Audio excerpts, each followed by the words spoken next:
Fabulous fashions and classic cars. Going to the Goodwood Revival is like stepping back in time. The revival is all about reliving the glory days of motor racing at Goodwood. You're thinking sort of 40s and 50s, maybe early 60s, and that's encouraged a tremendous trend in people actually finding and repurposing original period dress. So this suit I'm in at the moment is from the 1950s.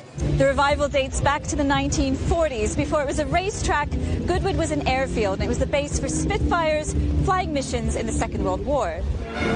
Big-time motor racing makes a comeback at Goodwood. The perimeter road of the airfield was turned into a racetrack after the war. The first motor race in 10 years in England was held in 1948.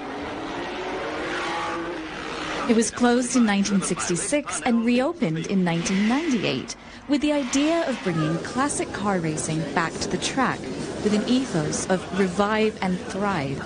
It includes very specific criteria on how cars racing here are built.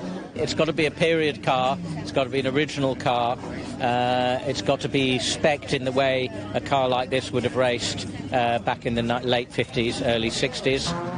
And a new rule this year.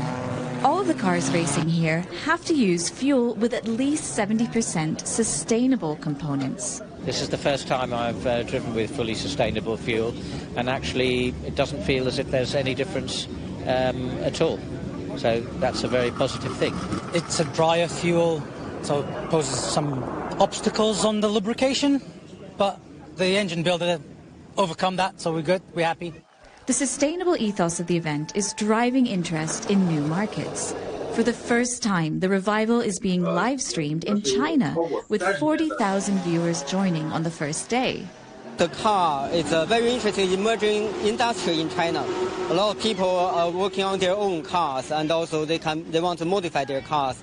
Goodwood culture is perfect to suit that audience, and a lot of people are interested in this kind of events. In a more sustainability-conscious world, remaking classic cars to reduce their environmental footprint and celebrating the beautiful designs of a bygone era could ensure the revival's success for many years to come.